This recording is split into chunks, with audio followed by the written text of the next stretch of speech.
The title of this panel is called Leaders in Zoos and Sanctuaries, Championing Animal Welfare. We've heard a lot in the last 2 days, and based on what we've heard and your own experiences and perspectives, how do you think we're doing as champions of animal welfare? And I'm just going to start to my right and start with Geeta. Well, I can only speak for my country. I don't see myself as a champion of animal rights, but definitely as someone who has seen, perhaps sees animal cruelty more sensitively than others around, and therefore has worked hard at bringing it to the notice of the people around, of the public, of those who handle animals. And I think I've learned a lot from this particular conference or symposium, because for me, animal welfare was very simple, probably just animal care. And I've learned a lot about the different gradations and the more sophisticated nuances which go into animal welfare.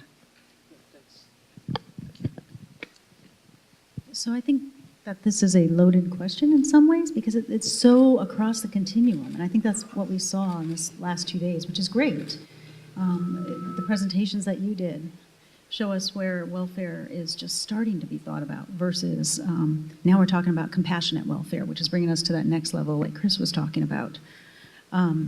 So when you think of all the different presentations that we've seen in 2 days, whether it's animals in the wild, and we're talking about compassionate conservation, or animals in our zoos and aquariums, or animals in other countries where they're living in conjunction with humans, I think we're making progress. I think we're making good progress, but it's at all different levels. So it's hard to answer that. But how are we as a champion of that? That's the question. How do you think we are doing as champions?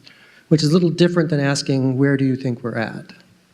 We, as champions, the people that are involved in welfare, or the greater from your community of the world? perspective, from where you sit, and you represent AZA here, I guess you can define we however you want to define we. How do you think we are doing as champions? Since it's AZA, I'll talk from that perspective. I think that we are we're doing well. I think that we're leaders. I think we have much further to go. Okay, great. Boy, that is a tough question.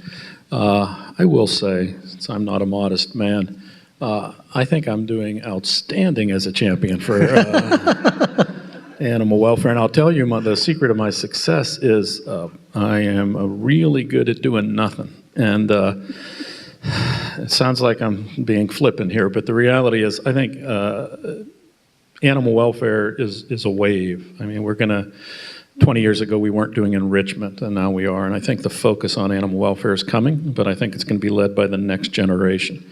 I see it in my staff. We have a lot of young people, keepers at Jacksonville, and I just see it in them. It's inevitable that it's coming, and I think the best thing I can do, recognizing I'm at the twilight of my career, is just make it easier for them and get out of their way and let them figure out how to do it. The one thing I'll throw this out for any zoo people here, and hope there are some vets in the audience, because I love to piss off vets.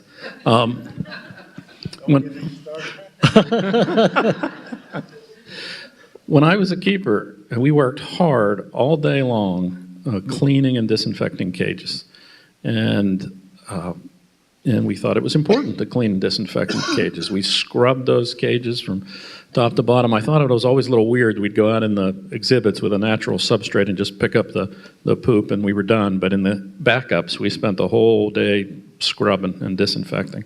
I think we were wasting our time. I share my home with a dog and 2 cats. I don't scrub the ceilings with chlorine bleach every day. I don't think we need to focus as much as we do on the cleaning cages every day. I think we could do a much easier, quicker job, and the animals would be just as healthy as they are now, and it would give the keepers a lot more time to do enrichment and projects, training, more time with the animals. So I think there needs to be a paradigm shift in the animal care industry, and I think we've got to turn our keepers less into custodians and more into people that work with animals. Okay, Rocky, would you pass the microphone to Terry? All I completely agree with what Tony said, but I have a few more words to add to Okay. that. Well, number one, as he said, the new generation, I'm looking up there and seeing a lot of you. Some of you are my students. Some of you work for me. In fact, even he worked for me. And I am excited about what y'all are doing. And I've long admired what Ron has done here in Detroit. He's doing the right thing to bring us together. There needs to be more of this. My own belief is that we need more responsible people embracing welfare in our institutions.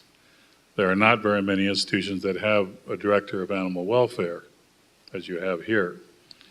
And that word welfare isn't used in very many titles in zoos in America, not yet.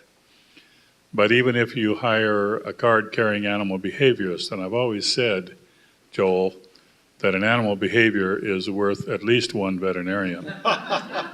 But we don't see zoos hiring an animal behaviorist. But whether it's an animal behaviorist or an animal welfare advocate, director, whatever it is, that position is important because that's a rallying point. And the psychologist, I'm a psychologist working with a veterinarian with other staff, gives you a critical mass within your institutions. And I think that's where we need to head, and we need to head there fast. I look up in the audience and I see lots of talent and many young people coming in with doctoral level talent. The zoo field is changing rapidly. And if we keep changing and embracing the new ideas, embracing innovation, this business of zoos is going to be healthy, happy. I'm not sure if it'll be natural, but it'll be all those things.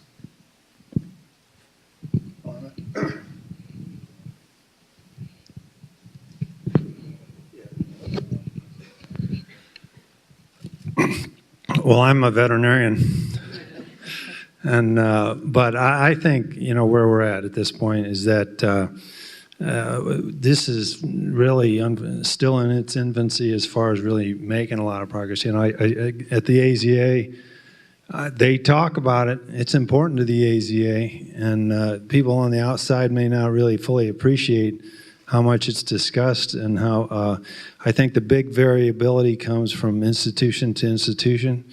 I think what the zoos, the accredited zoos, really need to elevate even higher the animal welfare, because I don't think we fully appreciate the fact that we keep captive animals. Captivity, you're already coming out of the gate in a very precarious way. So you've got to elevate that animal care and animal welfare and make it front and center to the general public, because we can't advocate for what's going on with animals in the wild, which is a total collapse in the case of elephants. And at the same time, we don't treat the elephants in your own facility with the utmost respect that everybody can grasp, even if you're a non-professional. So I think we still have a long way to go to improve that sensitivity. And with that comes, I would certainly like to see a lot of the AZA institutions bridge that gap with the sanctuaries that was previously discussed, because we do have this incredible thing in common. Both sides, sanctuaries, animal rights people, animal welfare people, and zoos care about animals. And I think if we just communicate more, it'll help the zoo world elevate it to the first rung, so that everybody's aware of it and the animals benefit in the end. Okay, Chris, before you go, I put this to Debbie, and I realized it was a little unfair perhaps to use the word we, but before you go, I'd like you to define what your we is when you answer, how are we doing as champions? I've been sitting here thinking, how am I going to define what that we is? I'm going to answer it initially from the perspective of the animal protection community. Define that how you will, and that's a different question altogether.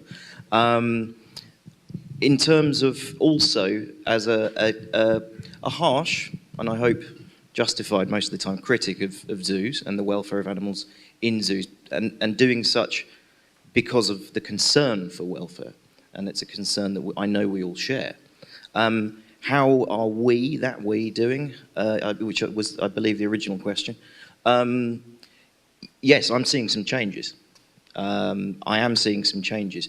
I have to say, I see some very encouraging signs of acknowledgement that there is a need to address welfare. And remember, I'm talking also from both an international perspective, and I'm also talking not just accredited zoo level stuff. I want to see captive facilities across the board within everybody's purview, because I do find this sort of divide between us and them starts to get very distracting and leads to continuation of poor practice in a majority of facilities, unfortunately. So I'm looking at this across the board. I am seeing change. I'm seeing an acknowledgement of what animal welfare is, and I'm seeing a better understanding of it. On the flip side, I am a little concerned that some of it, and much of it, may be a little bit of window dressing, and that fundamentally conditions for animals in captivity are not changing much. I'm seeing changes at an exhibit level in high-profile accredited zoos, but then the same old, less high-profile exhibits remaining exactly the same as they were when I started this job a decade ago, with the same concerns that I had then. There's any number of things we could all be doing. I mean, the bottom line is the animal protection organisations that are concerned on this issue are not out of a job yet, so there's work to be done. That work is going to be done by both sides of the debate, the zoos themselves in terms of raising their standards, and us to be there to be harsh but fair critics. Okay, thank you. Kartik. I think there's so much to be done, and from our perspective, we learn a lot when we come over, because we are quite self-critical of what we see around us in India. And we think it's absolutely unbelievable, what we have to deal with. But when we come out, we sometimes see that despite the resources available, the knowledge available, and the access to facilities, equipment, etc., sometimes, welfare is compromised outside India as well, and even in the West. I mean, we've seen facilities in Netherlands and in Europe and in some places in America too, where we think, we probably are doing a better job than some of these places. So I guess there are good places and bad places everywhere. But going to your question, are we, being good champions? I think there is immense progress, but there is so much more to be done. So we all need to work together, faster. There's very little time. We're all running out of time. We need to, run faster, I think. Thank you. Okay. Thanks, everyone. I'm going to shake up the order a little bit just to keep it totally random and unpredictable. Next, I'd like to ask all the panelists, after everything we've heard in the last 2 days, what one thing has made you think or change your thinking? One thing that has made you stop and think or change your thinking on whatever that issue is. And I'm going to go with Debbie.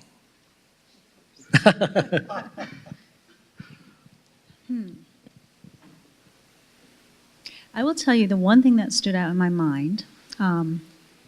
There's been a lot that's been very thought-provoking, but there was the one presentation that talked about shows and animals in shows, and we're talking about dolphins and cetaceans and pinnipeds and so forth. And I don't think I've really thought about it from that perspective. What big mammals are still doing shows?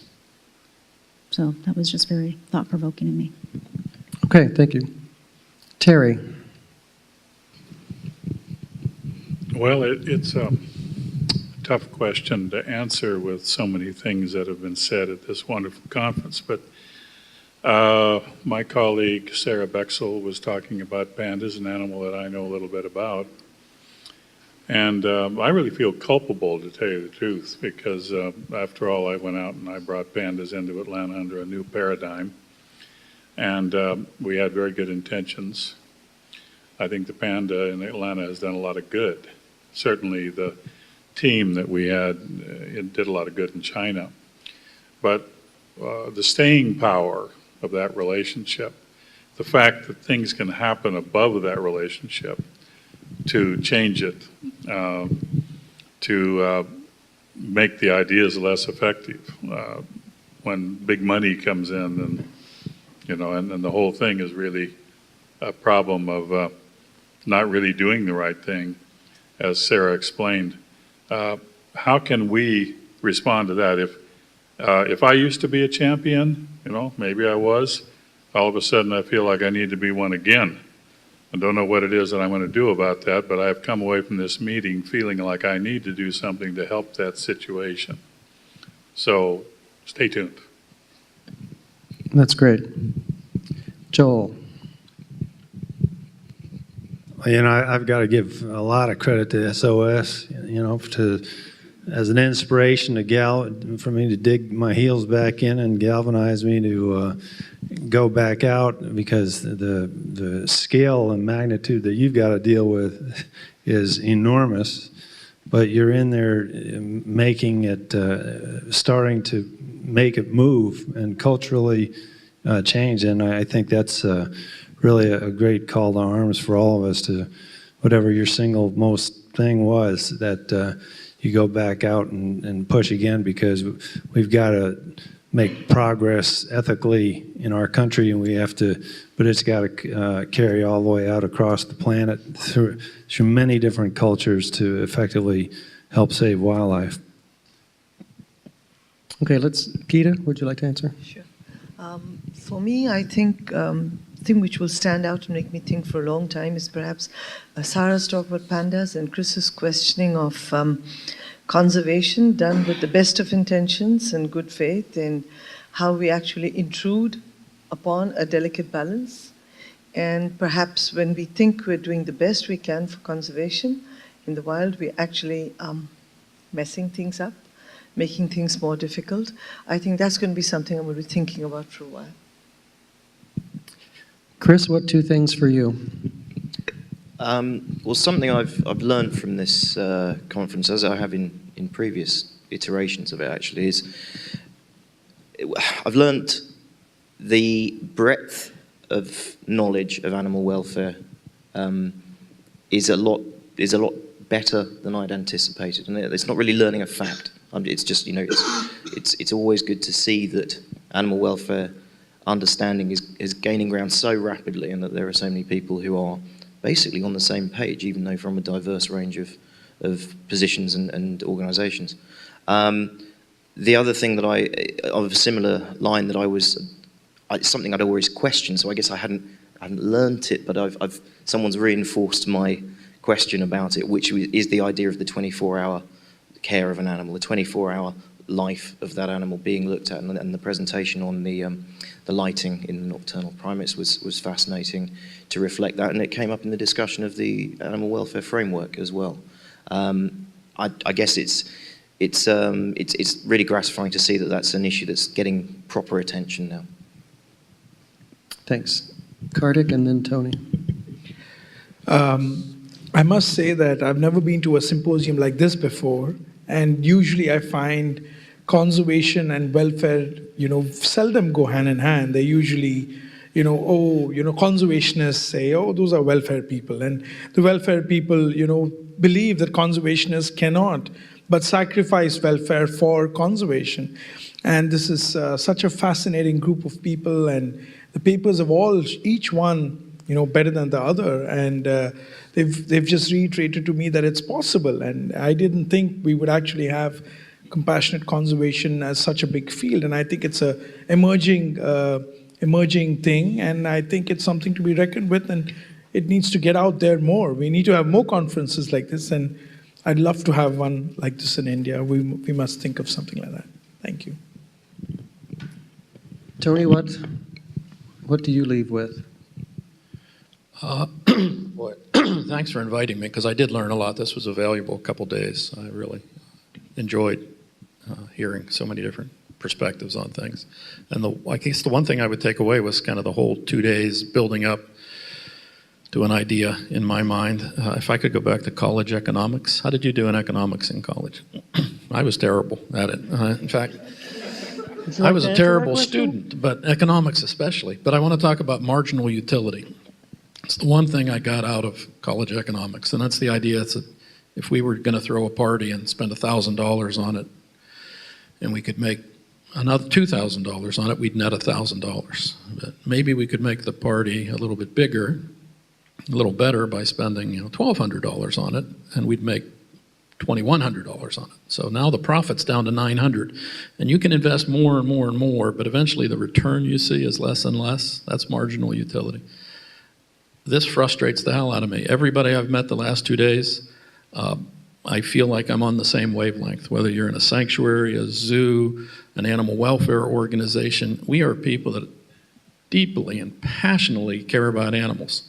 And when I think how much time we've wasted, I've wasted in the last few years fighting with people in this room about making North American AZA accredited zoos better. Can we be better? Absolutely we can be better. Do we want to be better? Absolutely we want to be better, and we're trying. But if we were to take that energy we've spent fighting with each other and help the situation with the bears, so that moved me to tears. That was a very impressive presentation, but very depressing. We could make such a difference in this world for animals if we focused on so many easy things, not easy, I mean, things that we could make a really big difference on. I feel like we've been wasting each other's resources, fighting with each other, and we're people that believe in the same things, and we're fighting over that little marginal utility to make American zoos a little bit better. But God, there are so many bigger problems we could team up and really make a difference on. That's the thing I'm struggling with as I go home. Very good. That's kind of like the bear and elephant situation. It's a little bit depressing, but what I'd like to do, I think we've been very efficient with our time. I think we've had some great responses, but I'd like to open it up to the audience. If anyone has questions for the panelists, we have a few minutes left here, and I'm blinded by the lights and can't see a thing. So if you have questions, I will have no way of knowing it unless you say something. I can't see Ron or Stephanie, so if they're giving me signals. Any questions? Okay, I don't see any either. Well, I'm going to thank the panel. Ron, did you want to? I want to thank the panelists. I think this was great. This helps us also get back on track a little bit with our time. But thank you all so much for being here. Thank you for sharing your thoughts and being part of the panel. Thank you.